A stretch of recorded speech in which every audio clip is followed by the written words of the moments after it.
Hello students, welcome सभी को। तो आज का जो हमारा टॉपिक है वो है जनन तंत्र या रिप्रोडक्टिव सिस्टम। तो चलिए शुरू करते हैं। जनन सभी जीवधारियों में पाए जाने वाला एक अति महत्वपूर्ण तंत्र है जिसमें एक जीव अपने जैसी संतति उत्पन्न करता है। तो जनन जो है वो एक महत्वपूर्ण तंत्र है, महत्वपूर्ण हिस्सा है हमारे शरीर का, जो कि क्या करता है, अपने समान संतति उत्पन्न करने का कार्य करता है। और कोई भी प्राणी आपको दिखाई देता है, जैसे आप हो या कोई भी है, तो कोई भी प्राणी जो आपको दिखाई देता है वो आपके सामने क्यों है? जनन की क्रिया के कारण। और जनन की क्रिया के कारण ही ये सृष्टि का अस्तित्व है। अगर जनन नहीं होता तो कोई भी जीव इस सृष्टि पे आपको देखने को नहीं मिलता। इसलिए जनन जो है एक बहुत ही ज़्यादा महत्वपूर्ण प्रक्रिया है। मानवों में लैंगिक जनन पाया जाता है या सेक्सुअल रिप्रोडक्शन भी इसको कहते हैं। तो मानव जो होते हैं उनमें किस प्रकार का जनन पाया जाता है? लैंगिक जनन पाया जाता है। ये द्विलिंगी प्रजनन प्रक्रिया है जिसमें नर युग्मक के तौर पर शुक्राणुओं का निर्माण होता है तथा मादा अंडों का निर्माण करती है। तो ये जो प्रक्रिया है इसके अंदर युग्मकों की ज़रूरत होती है। जो नर होते हैं वो तो शुक्राणुओं का निर्माण करते हैं, जो मादाएं होती हैं वो अंडों का निर्माण करती है। मादा को कहते हैं जो अंडे होते हैं उनको कहते हैं मादा युग्मक, और जो शुक्राणु होते हैं उनको कहते हैं नर युग्मक। शुक्राणु तथा अंडाणु के निषेचन से युग्मनज का निर्माण होता है। तो शुक्राणु और अंडाणु जो आपस में मिलते हैं, शुक्राणु और अंडाणु जब आपस में मिलते हैं तो उस क्रिया को कहते हैं निषेचन की क्रिया। ठीक है, तो शुक्राणु और अंडाणु को मिलने को क्या कहते हैं? निषेचन। ये युग्मनज का निर्माण होता है। तो इससे क्या होता है? निषेचन की प्रक्रिया के फलस्वरूप युग्मनज या जायगोट का निर्माण होता है। निषेचन को इंग्लिश में कहते हैं फर्टिलाइजेशन। आगे चलकर नए जीव का निर्माण होता है। और जायगोट से क्या होता है? जायगोट आगे चल करके नए जीव में परिवर्तित हो जाता है, इससे नए जीव का निर्माण होता है। लैंगिक जनन हेतु इसके लिए उत्तरदायी जनन कोशिकाओं का विकास एक विशेष अवधि, जिसे यौनारंभ कहते हैं या प्यूबरिटी कहा जाता है, में होता है। ठीक है, लैंगिक जनन हेतु इसके लिए उत्तरदायी जनन कोशिकाओं का विकास। तो लैंगिक जनन जो होता है जनन कोशिकाओं के द्वारा होता है। ये जनन कोशिकाएं क्या होती हैं? जो भी अपन ने देखा शुक्राणु और अंडाणु, इन्हीं क्या कहते हैं? जनन कोशिकाएं कहते हैं। इन कोशिकाओं का निर्माण कब होता है? विशेष अवधि में होता है। इस अवधि को क्या कहते हैं? यौनारंभ कहते हैं या प्यूबरिटी कहा जाता है। इस अवधि में लैंगिक विकास दृष्टिगोचर होने लगता है। तो ये जो अवधि होती है प्यूबरिटी की या यौवनारंभ की, इस अवधि में क्या होता है? विशेष लैंगिक विकास देखने को मिलता है। लैंगिक विकास दृष्टिगोचर होने लगता है तथा जनन परिपक्वता आती है। लड़कों में यौवनारंभ के लक्षण, तो ये लड़के जो होते हैं इनमें जब यौवनारंभ होता है तो कौन कौन से लक्षण देखने को मिलते हैं? आइए देखते हैं। आवाज़ का भारी होना, आवाज़ भारी हो जाती है। दाढ़ी मूंछ का आना, कांख एवं जन्नांगों क्षेत्रों में बालों का आना। त्वचा तेली होना, त्वचा जो होती है उससे पसीने के साथ आप जानते हो एक तेल जैसा पदार्थ निकलता है, ऑयल जैसा हो जाता है फेस पर या अपनी स्किन पर, तो वो यही होता है।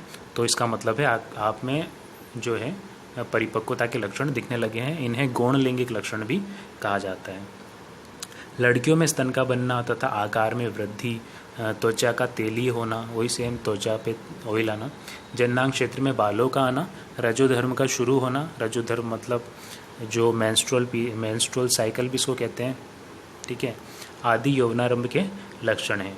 लड़कियों में यौवनारंभ जो होता है वो 12 से 14 वर्ष की उम्र में होता है। ठीक है, तो 12 से 14 वर्ष की उम्र में लड़कियों में होता है तथा लड़कों में जो होता है 13 से लेकर के 15 वर्ष की उम्र में यौवनारंभ देखने को मिलता है। तो बेसिकली अपन कह सकते हैं कि 12-13 वर्ष की उम्र में लड़कों या लड़कियों में यौवनारंभ जो है वो शुरू हो जाता है। लैंगिक परिपक्वता 18 से 19 वर्ष की उम्र में पूर्ण हो जाती है। और ये जो लैंगिक परिपक्वता है शुरू होती है 12-13 साल की उम्र में और 18 से 19 वर्ष की उम्र में ये हो जाती है। इसी वजह से क्या है, लड़कियों में शादी की जो उम्र है वो 18 साल रखी जाती है। इस अवधि में मनुष्यों की संवेदनाओं तथा उनके बौद्धिक मानसिक स्तर में परिवर्तन आता है। ठीक है, तो बौद्धिक और मानसिक स्तर में इस समय जो होते हैं लड़के लड़कियां, उनमें परिवर्तन आता है। देखिए जैसे कि जो यंग लड़के होते हैं लड़कियां होते हैं, इनको गुस्सा जल्दी आना, ठीक है, बात बात पर गुस्सा आना, कन्फ्यूजन में रहना, तो ऐसी चीज़ें जो मानसिक स्तर में परिवर्तन है उसकी वजह से इनमें देखने को मिलती है।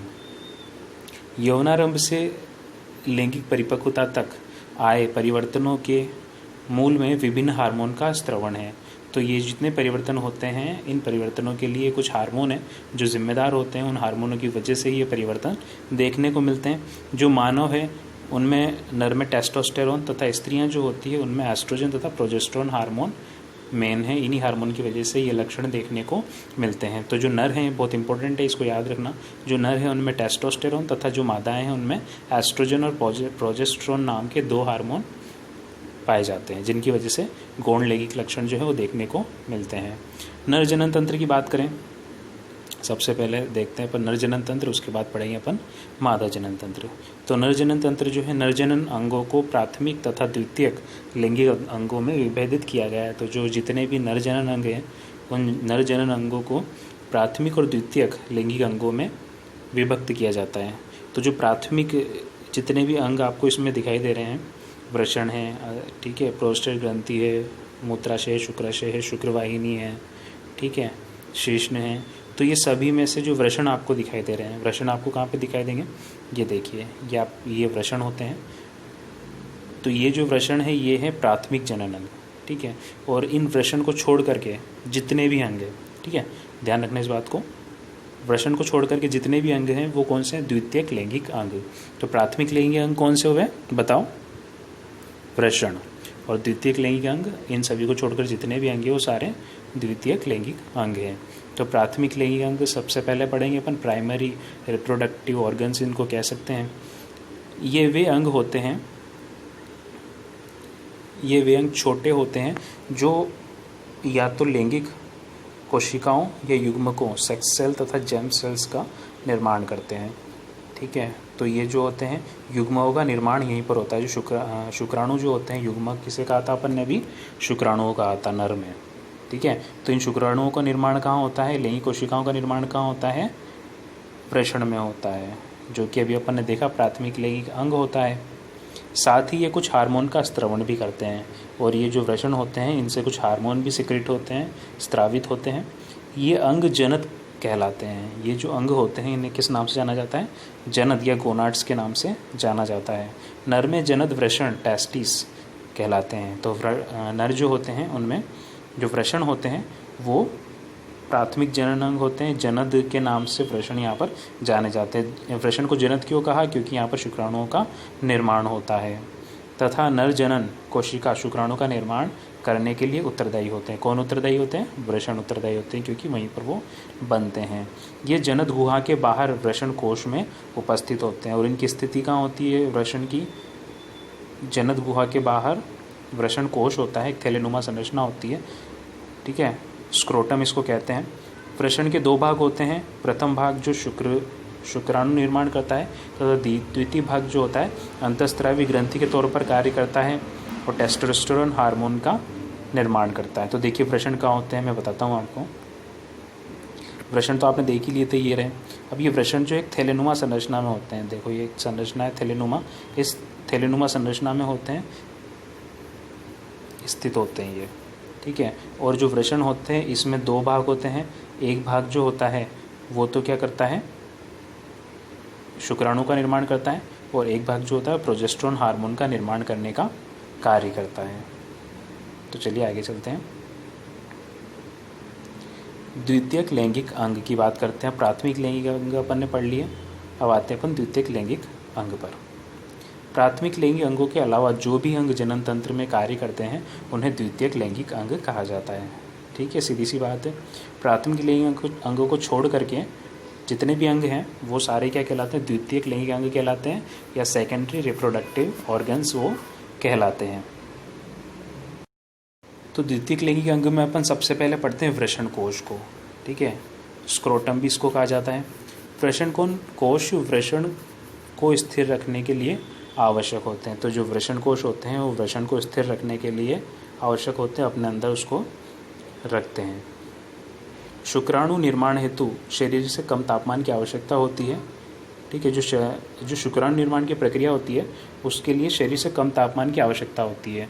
अपना जो सामान्य तापमान होता है वो 37 डिग्री सेंटीग्रेड होता है अपनी बॉडी का, लेकिन जो शुक्राणु निर्माण की प्रक्रिया है उसके लिए कम से कम 2 डिग्री सेंटीग्रेड तापमान कम होना चाहिए, जितना होता है अपना नॉर्मली उससे 2 डिग्री सेंटीग्रेड कम होना चाहिए, मतलब अपन कह सकते हैं 25 के आसपास होना चाहिए। तो इसीलिए क्या होता है, हमारे जो वृषण कोश हैं जिनमें वृषण पाए जाते हैं वो कहाँ होते हैं, शरीर से थोड़ा बाहर होते हैं। ठीक है, तो इनके बाहर होने का क्या रीज़न है, क्वेश्चन आ जाए कभी कि जो अपने वृषण होते हैं वो शरीर के बाहर एक थैलेनुमा संरचना में जिसे वृषण कोश कहा जाता है उसमें क्यों लटके होते हैं, क्योंकि जो हमारे शरीर का तापमान होता है, या फिर जो अपन ऐसे कह सकते हैं कि जो शुक्राणु निर्माण के लिए आवश्यक तापमान होता है वो तापमान हमारे शरीर से कम होता है, इसलिए इनको बाहर वृषण कोश में ये स्थित होते हैं। ठीक है, जो हमारी एब्डोमिनल कैविटी है, उदर गुहा जो है, ये अपना पेट वाला हिस्सा है। ठीक है, ये वाला अपना पेट वाला हिस्सा है, ये पूरा जो हिस्सा आता है ये पेट वाला हिस्सा है। अब ये पेट वाला जो हिस्सा है, ये वाला पेट वाला हिस्सा, देखो मैं बताऊँ आपको, ये वाला जो हिस्सा है जितना, ये पेट वाला हिस्सा, पेट वाले हिस्से से उदर गुहा इसको कहा जाता है। अब उदर गुहा में भी नहीं होते, उदर गुहा से बाहर ये लटके होते हैं। ऐसा क्यों, क्योंकि इसके लिए हमारे शरीर से कम तापमान की आवश्यकता होती है, इसलिए ये ऐसा होता है। ठीक है, और हमारे जो शरीर है ये वाला भाग, इसमें तापमान अधिक होता है, और इस भाग के बाहर होने के कारण इसका जो तापमान होता है वो कम होता है, और यहाँ आसानी से शुक्राणुओं का निर्माण हो सकता है। चलिए आगे चलते हैं।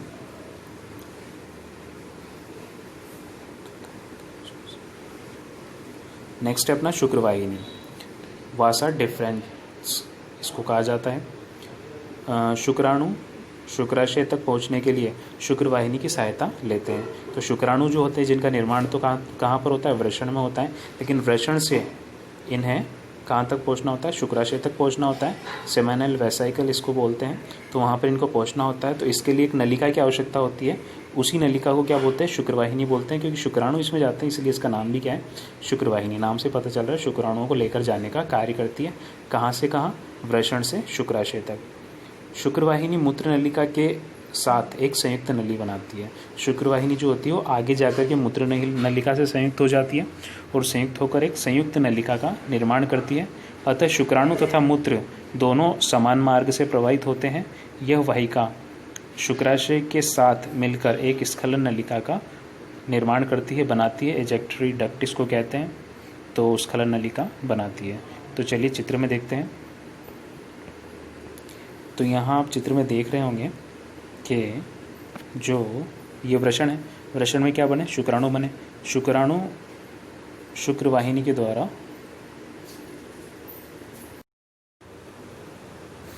ठीक है, तो यहाँ पर ये जो है वृषण है, वृषण से क्या हुआ, शुक्राणु का निर्माण हुआ। ये शुक्राणु इस वाहिनी के द्वारा, शुक्रवाहिनी के द्वारा जा रहे हैं, और शुक्रवाहिनी के साथ जा कर के यहाँ पर एक आपको संरचना दिखाई दे रही है, इसका नाम है शुक्राशय। शुक्राशय में जाकर के एकत्रित हो जाते हैं, और ये ही नलिका आगे जल करके एक और नली से संयुक्त हो जाती है, जिसे कहते हैं मूत्र नली। ठीक है, मूत्र नली के साथ जा कर के जुड़ जाती है।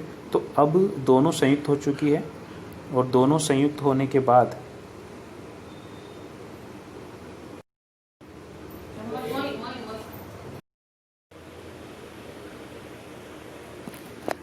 ठीक है, तो यहाँ पर शुक्र नलिका आई, और शुक्र नलिका आकर के आगे जा कर के कौन सी नलिका में जा रही है, एक मिनट में ठीक से बना देता हूँ। आगे जा कर के कहाँ जा रही है, मूत्र नलिका से अटैच हो रही है, और दोनों नलिकाएं मिलकर के स्खलन नलिका, एजेक्टरी डक्ट का निर्माण कर रही है। अब ये जो नलिका है ये स्खलन नलिका है, और ये जो स्खलन नलिका है किससे मिलकर के बनी है, दो नलिकाओं से मिलकर के बनी है। एक तो है शुक्रवाहिनी और दूसरी है मूत्र नलिका। तो दोनों मिलकर के इस नलिका का निर्माण करते हैं, जिसे क्या कहते हैं, स्खलन नलिका कहते हैं। तो नेक्स्ट है अपना शुक्राशय। शुक्राशय भी आपने चित्र में देखा ही था। शुक्रवाहिनी शुक्राणु संग्रहण के लिए एक थैले जैसी संरचना का, जैसे शुक्राशय कहते हैं, में खुलती है। ठीक है, तो शुक्रवाहिनी आगे जाकर के कहाँ खुलती है, शुक्राशय में खुलती है, जहाँ पर क्या होता है, शुक्राणु एकत्रित हो जाते हैं। ठीक है, जिनका संग्रहण हो जाता है। शुक्राशय एक तरल पदार्थ का निर्माण करता है, जो वीर्य के निर्माण में मदद करता है। जो शुक्राशय होता है, शुक्राशय के अंदर से एक तरल पदार्थ निकलता है, जो शुक्राणु से मिक्स हो जाता है, उसमें मिल जाता है, और इसके मिलने के बाद क्या कहते हैं, इसको वीर्य के नाम से जाना जाता है। साथ ही ये तरल पदार्थ शुक्राणुओं को ऊर्जा तथा गति प्रदान करने का भी कार्य करता है। ठीक है, तो शुक्राणु को गति और ऊर्जा प्रदान करने का ये पदार्थ जो होता है, जो कि शुक्राशय में बनता है, ये कार्य करता है। प्रोस्टेट ग्रंथि आगे, प्रोस्टेट ग्लैंड क्या करती है, ये अखरोट के आकार की होती है, जो अखरोट होते हैं उसके जैसी दिखाई देती है। एक बाह्य स्त्रावी ग्रंथि है। तो देखिए मैं चित्र में आपको बताता हूँ पहले प्रोस्टेट कहाँ पर है। तो प्रोस्टेट ये एक संरचना यहाँ पर आपको दिखाई दे रही है गोल सी, इसको कहते हैं प्रोस्टेट ग्रंथि या प्रोस्टेट ग्लैंड। ठीक है, तो ये है आपकी प्रोस्टेट ग्लैंड।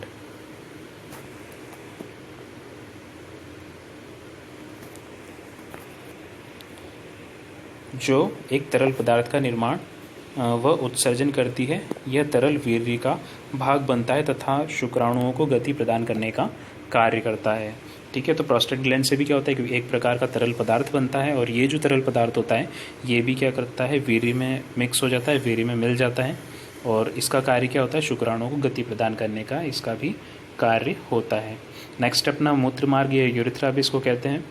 ये एक पेशी नलिका होती है जो मूत्राशय से निकलकर स्खलन वाहिनी में मिलकर मूत्रजनन नलिका का निर्माण करती है। ठीक है, तो मूत्राशय से निकलकर एक स्खलन नली में मिलकर मूत्रजनन नलिका का निर्माण करती है। यूरिनरी जेनाइटल कैनाल इसको कहते हैं, यूरिनो जेनाइटल कैनाल।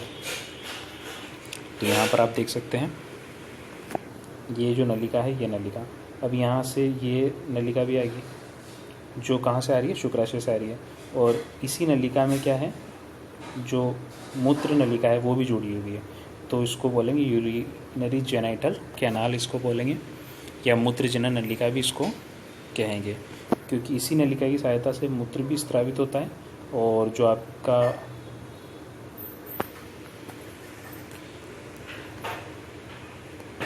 वीर्य पदार्थ है ये भी इससे स्रावित होता है, इसलिए इसको यूरिनरी जेनाइटल कैनाल कहा जाता है।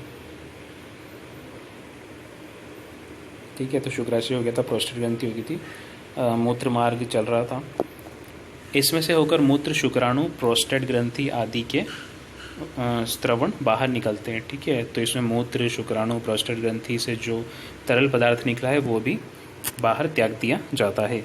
ये नलिका शीश्न से गुजरकर मूत्रोजनन छिद्र द्वारा बाहर निकलती है। अब ये नलिका जो होती है शीश्न के द्वारा गुजरती है, और शीश्न से गुजरते हुए बाहर मूत्रोजनन छिद्र के द्वारा बाहर खुलती है। ठीक है, तो ये नलिका है, और ये नलिका जो है ये मूत्रोजनन छिद्र, जो जनन छिद्र का भी कार्य करता है और मूत्र छिद्र का भी कार्य करता है, तो इसलिए इसको बोलते हैं मूत्रोजनन छिद्र के द्वारा ये बाहर खुलती है। ये नलिका शीश्न से गुजरकर मूत्रोजनन छिद्र द्वारा बाहर खुलती है। अब नेक्स्ट अपना शीश्न, तो शीश्न क्या कार्य करता है, ये एक बेलनाकार अंग है जो वृषण कोश के बीच लटका रहता है। ठीक है, तो जो वृषण कोश है, वृषण कोश के बीच में इसकी स्थिति होती है, यह उत्थानशील मैथुनांग है। ठीक है, तो मैथुन क्रिया में काम आता है, इसलिए इसको उत्थानशील मैथुनांग के नाम से जाना जाता है। सामान्य अवस्था में छोटा तथा शीतल रहता है तथा मूत्र विसर्जन के में काम आता है। मैथुन के समय यह उन्नत अवस्था में आकर वीर्यमय शुक्राणु को मादा जननांग में पहुंचाने का कार्य करता है। तो ये हुआ अपना जनन तंत्र कंप्लीट।